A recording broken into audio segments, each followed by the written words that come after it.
Hello everybody, here to do my next video. Actually I'm going to do two of them. The first one's going to be about radios, communication, that type of thing. And the second one a little later will be on battery types, charging them during shit hit the fan,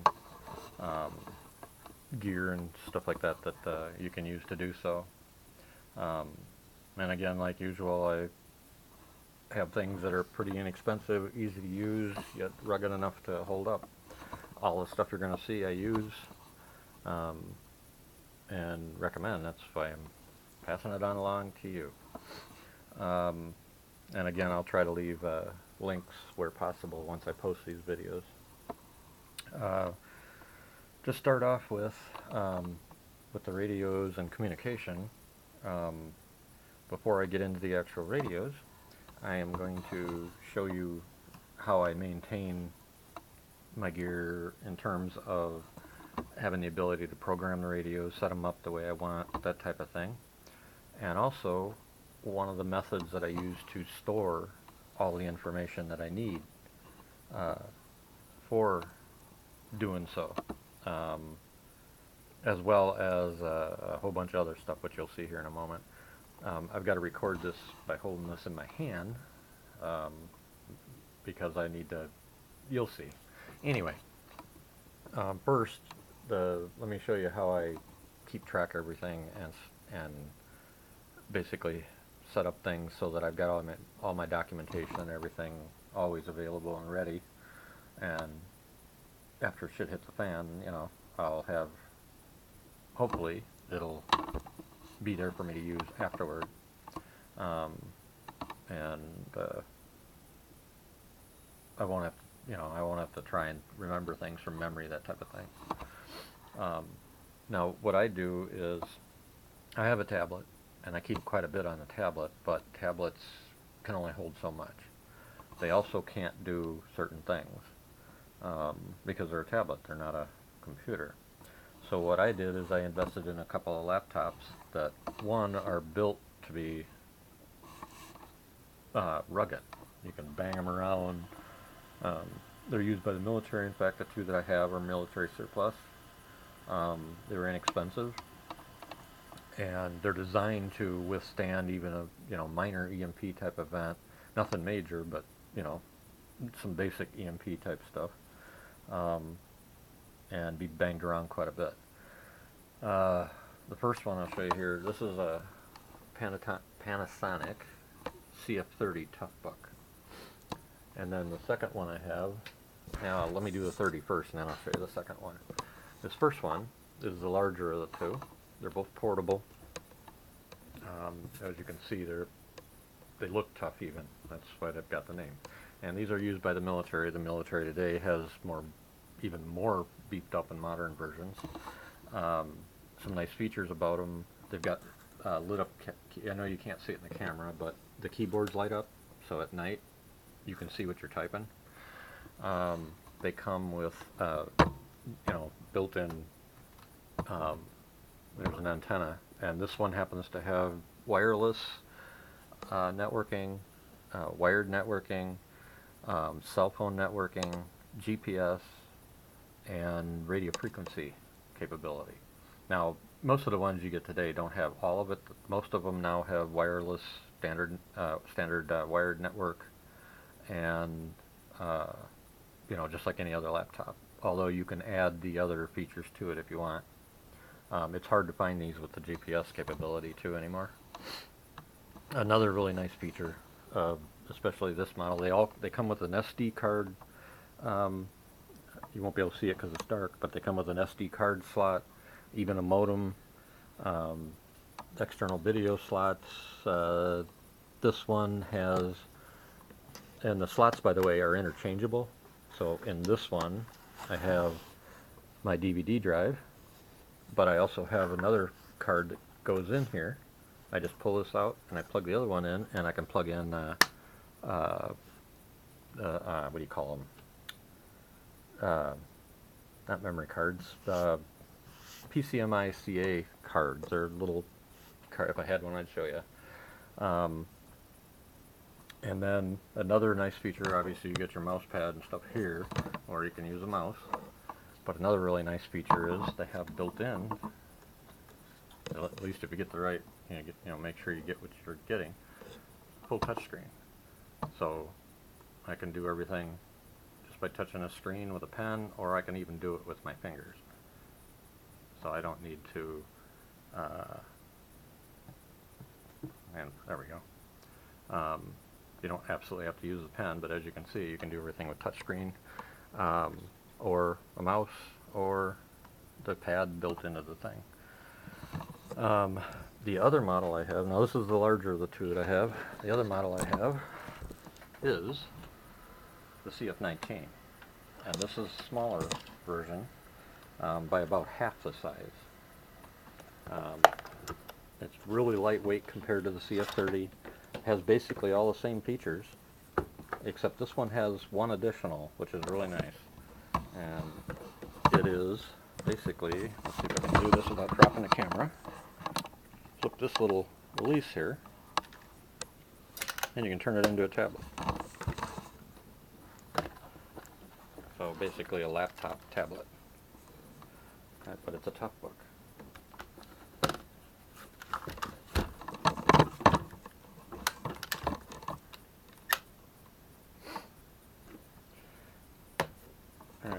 So that's the CF19. The CF19 cost me about 200 bucks, and the CF30 cost about 300 if I remember right.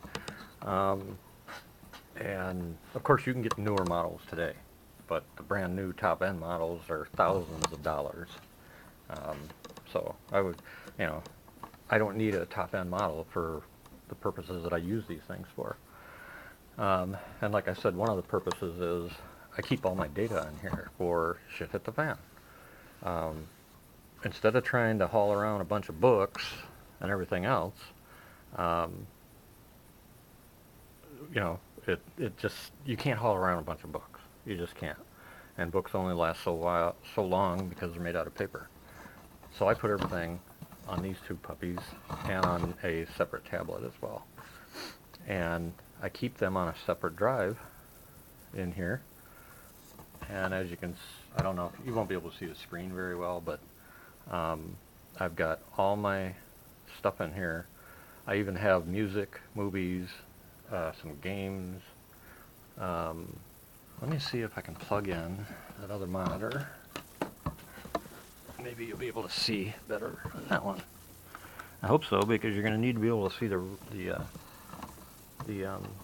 radio stuff. Let's see if this works.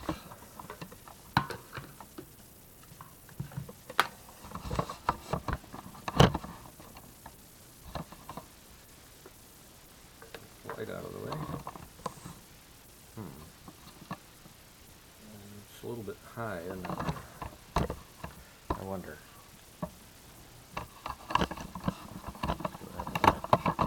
Send all the way out. Yeah, that might work better.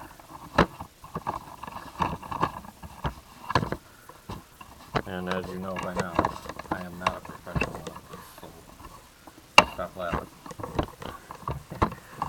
Yeah, I'm talking to you, Tim.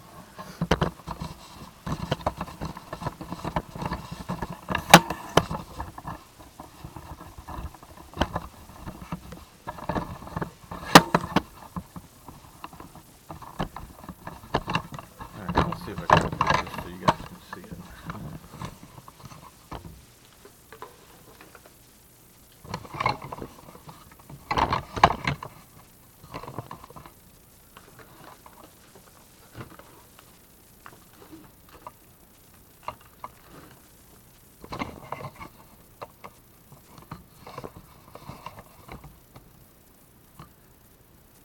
Well, it's about as good as I'm going to get it, I think.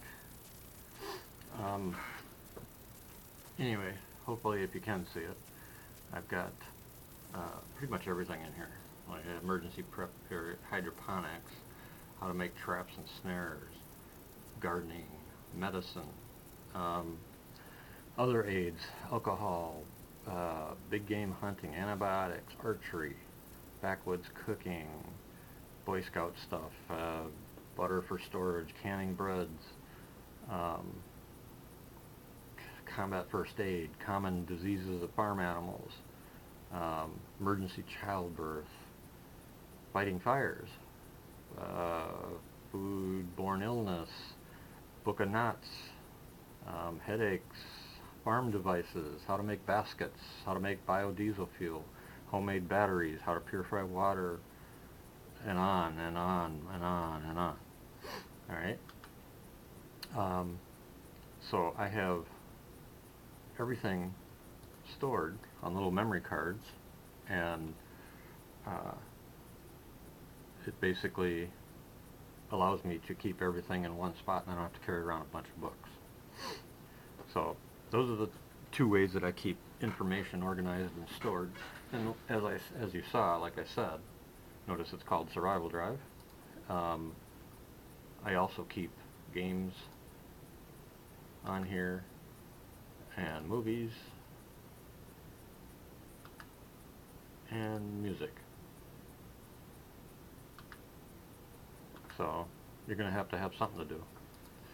All right. The other nice thing about both of these small laptops is they take so little power that I can actually use the solar panels to keep them charged up easily. In fact, if the sun's bright enough and I'm outside with them, it'll not even wear down the battery on the laptop. So it's another nice little feature here. All right, now to move on to the radio side, which is also what these are used for. First, let me go through the radios. Move this over here a bit. Hopefully you'll be able to see these.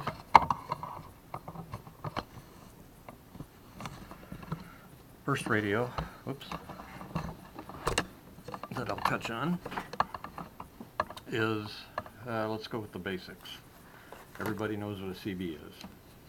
All right, CB radio. This is a handheld CB 40-channel radio. Nothing special.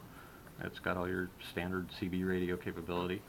This one is powered by either a 12-volt DC cigarette lighter type plug that just snaps into the bottom. Not working very well. It snaps on just like this. Or I have a shorter one of these, about that tall, of this, that takes 4 AAAs. Or I've got this one that takes 8 AAAs. And of course, the more battery, the longer it'll last. And then, so I can plug it into the vehicle or just use battery pack, the 2 different battery packs. It's of course got your headphone and headset, external microphone capability, but it's a way of keeping track of, maybe what's going on if the shit hit the fan, and very local, within a couple mile communication with CB radio. And which brings me, which I should mention, again, while I'm showing you this stuff, remember from all the articles I've written in the past and posted on the group, the one thing that I have stressed is communication during shit hit the fan. You better be sure that's what you want to do. Listening in is one thing, but the moment you start broadcasting, everybody knows where you're at, or will know where you're at, depending on how long you broadcast and from where. And to me, during shit hit the fan, giving away your location is a bad move. It tells everybody right where you are. Now the government, of course, from the National Guard on up, they all have professional DF or directional finding gear, and the moment you transmit, they know where you're at. Your civilians or other military people like myself, some of us may have DF gear as well. In this case, I don't, because I have no intention of tracking anybody down. If I'd have to leave my secure location, once I leave the secure location, I'll disappear. I will become invisible. And you won't be able to find me.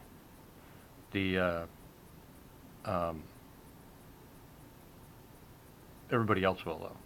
You can also you don't need expensive DF gear to find somebody when they're transmitting either. But 2 radios, 3 radios, even just CBs, you can triangulate somebody and find their position as well.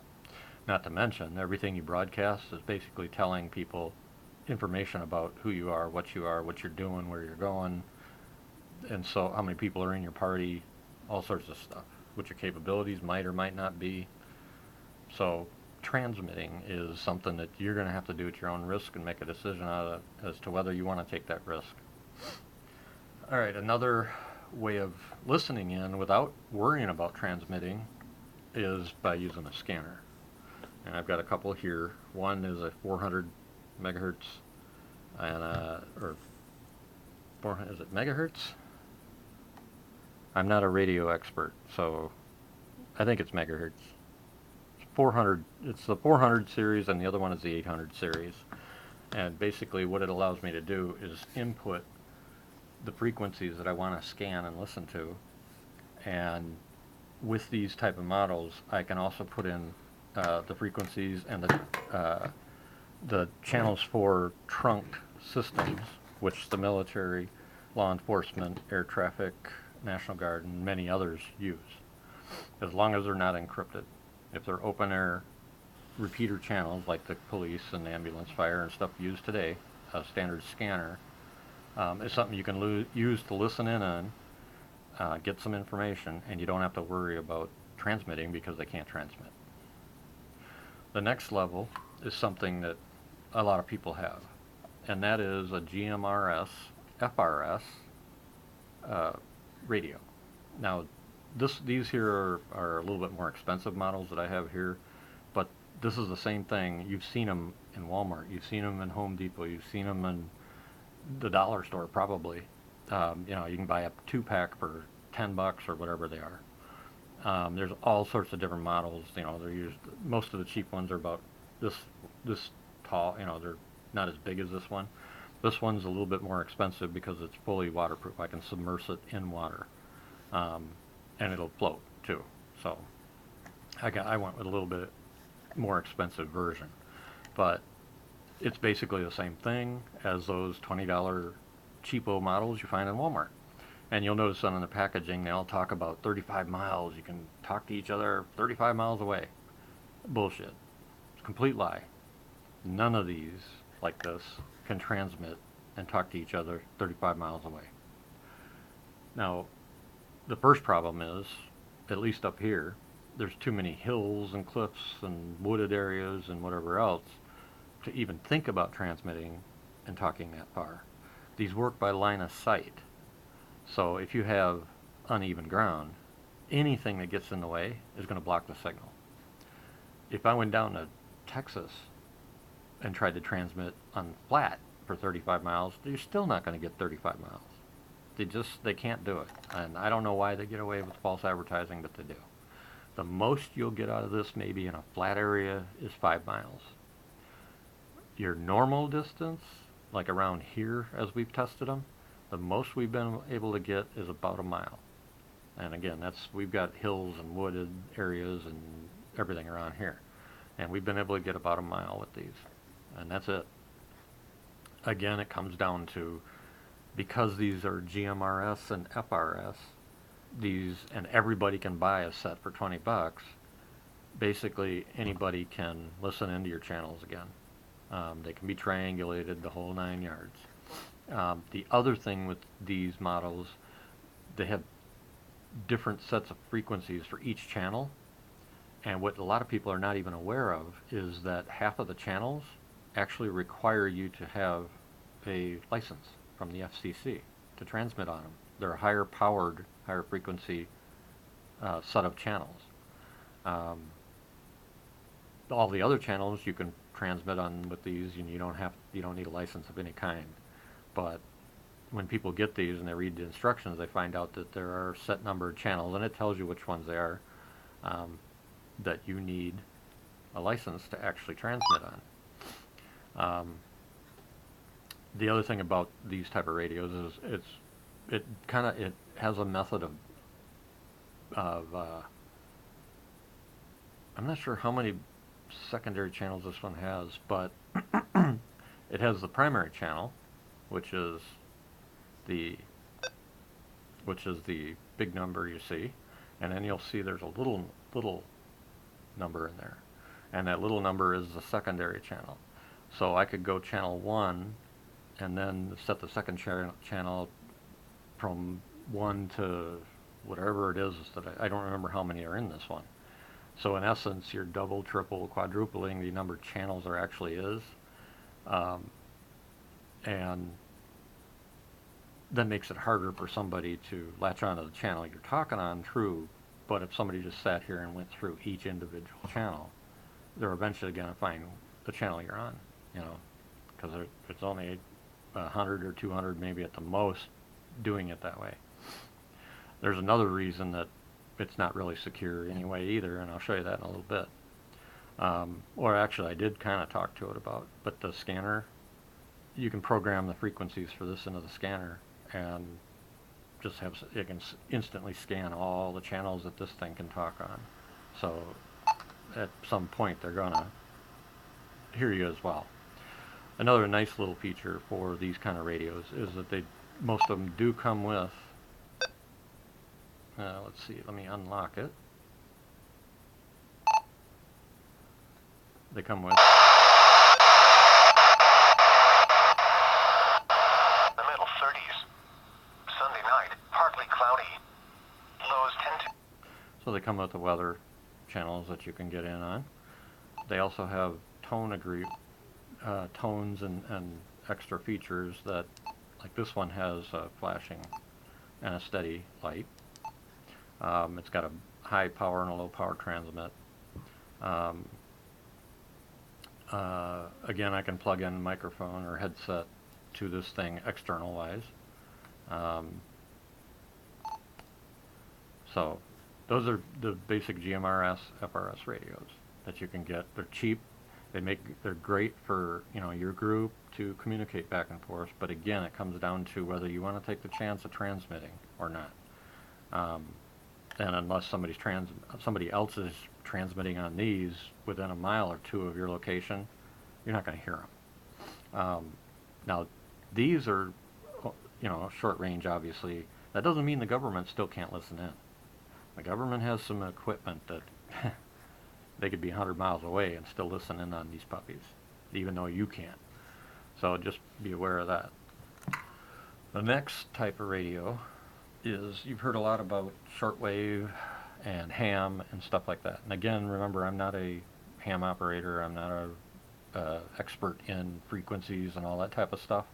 I know enough of the basics and how to use them, but I don't know the intricacies behind ham radio and stuff like that. And maybe if one of our group members is, sometime they can put together a write-up in layman's terms that all of us can understand on how ham operates and what its capabilities are, the different types of frequencies and stuff like that.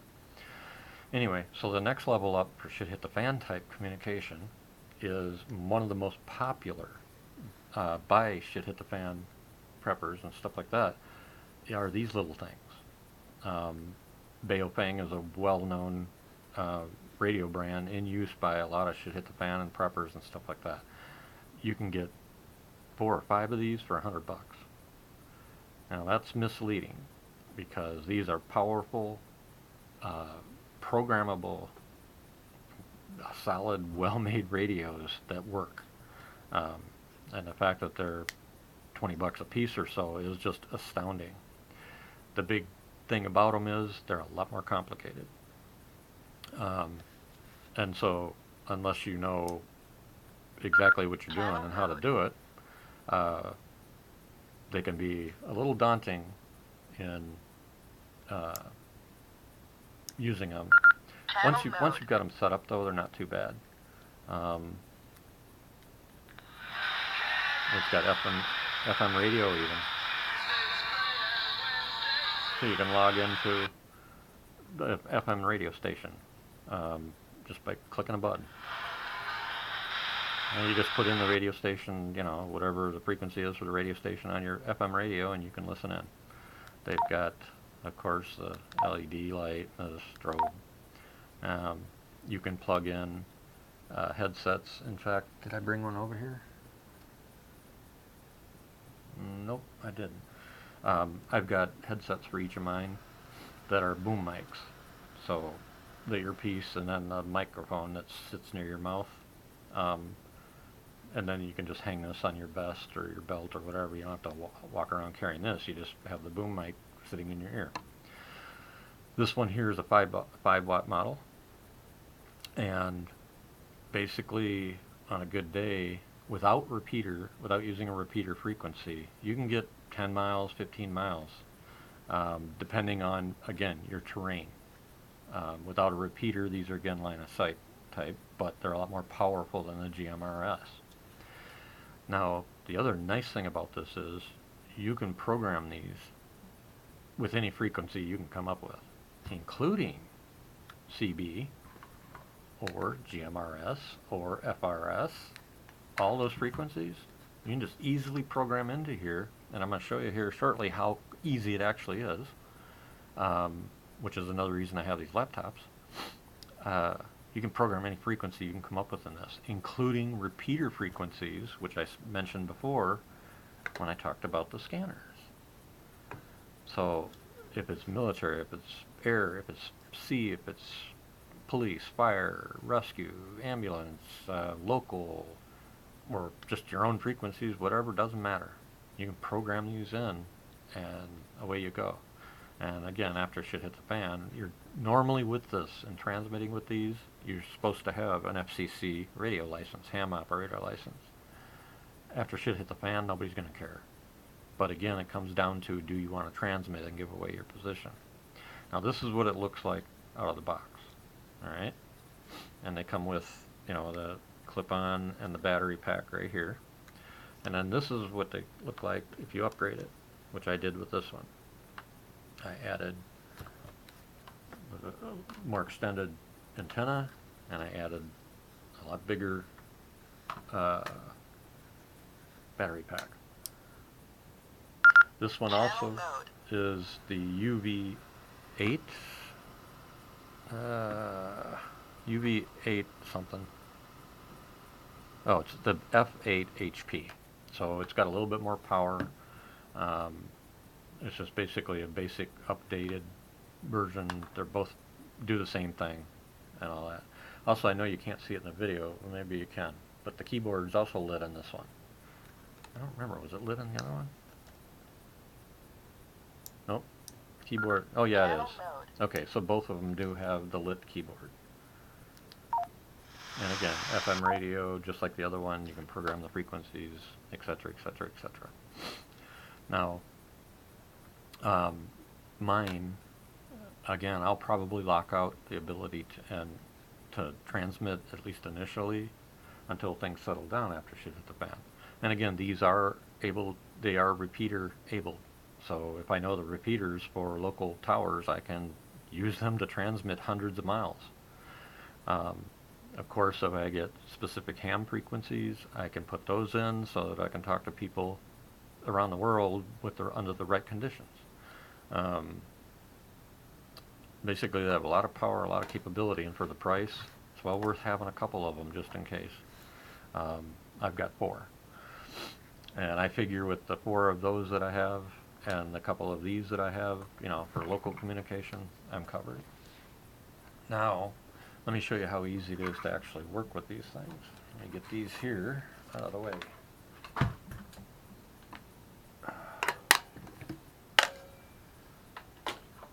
I'll keep this one.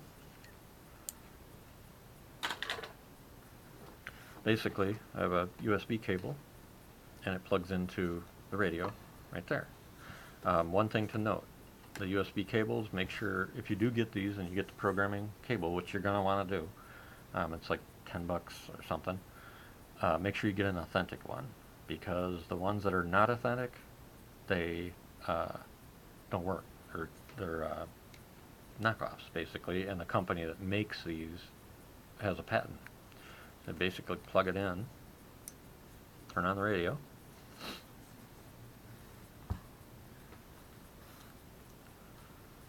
and then the next step is you're going to load up, I use the free public domain software called Chirp, and you load it up. And let me make sure we've got a connection here to this radio. I tested it before, but you never know. Come on, load up.